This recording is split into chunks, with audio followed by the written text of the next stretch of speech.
Hi, my name is Case number Jacob, question number UR15CS130. I'm doing my third experiment web black, and here I'm going to explain the usage of C Sharp, CSS in HTML. Here in this thing, the first thing is I've created a normal HTML file with the HTML tag, head tag, title, corner university, so that as I said before, the title will be corner university. And then I've created links, and the main thing is that I will explain in later thing.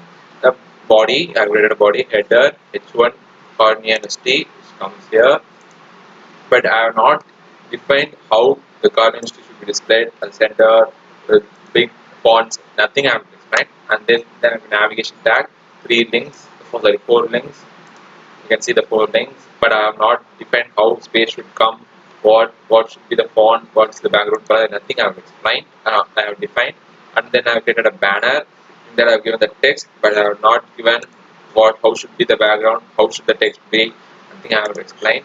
And again I have created a section inside a div class box, so that it's box type.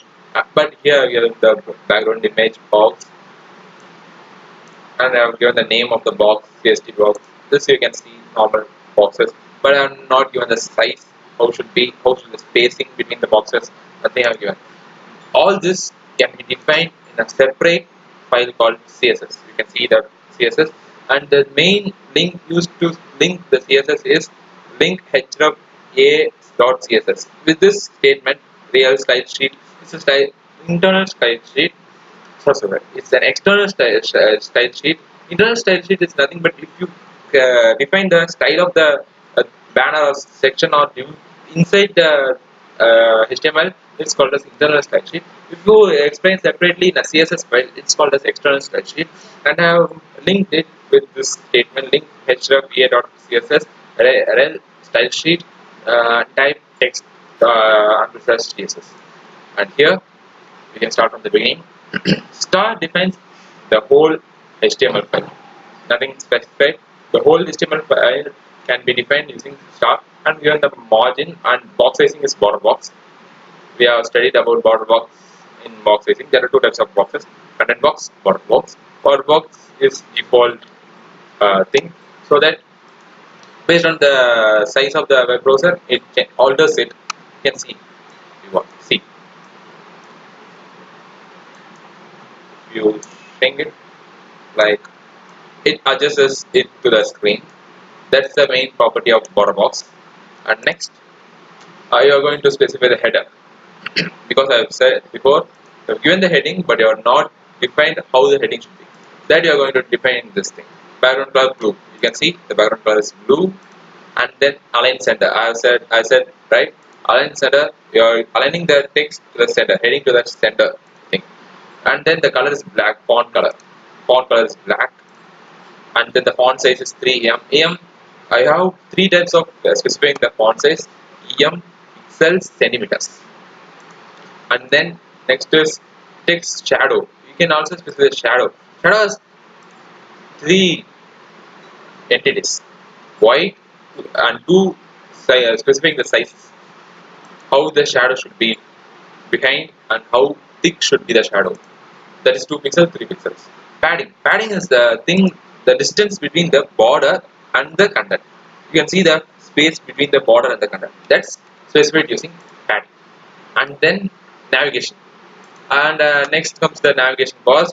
They have not specified how navigation should be in the HTML file. Now we are going to specify that in the CSS file.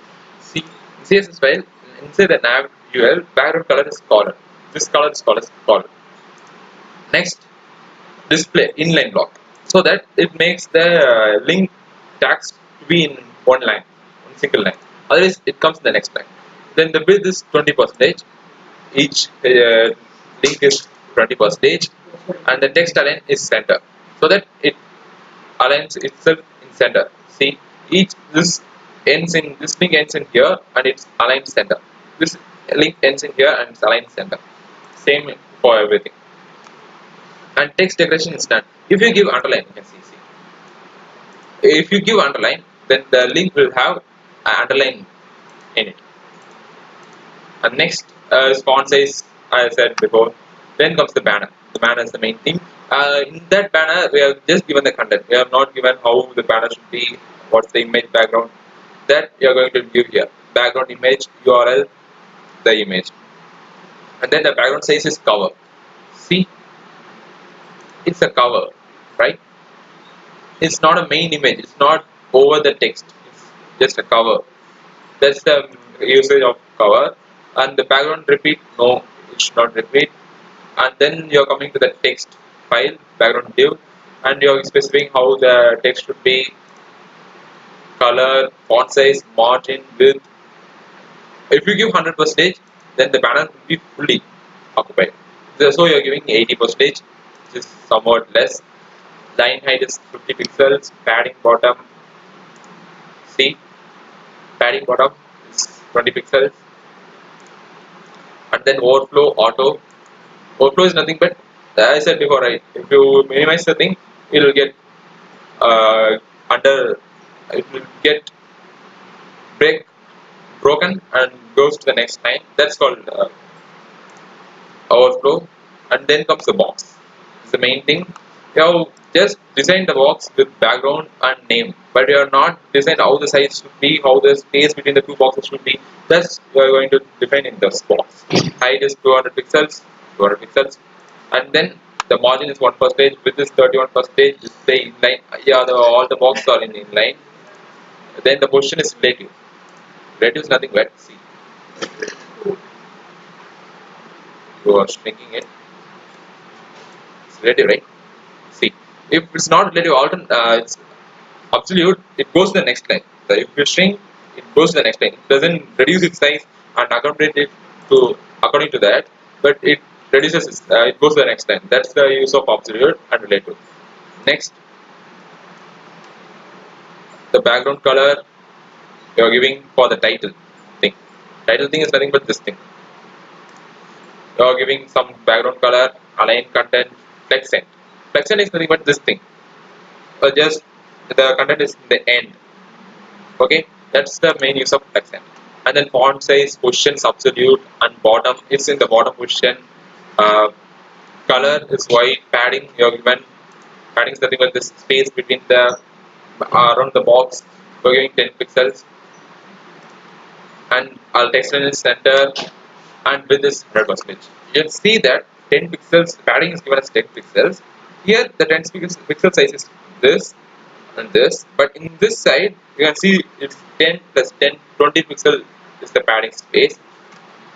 This is called vertical line collapse and horizontal combine. That's the thing.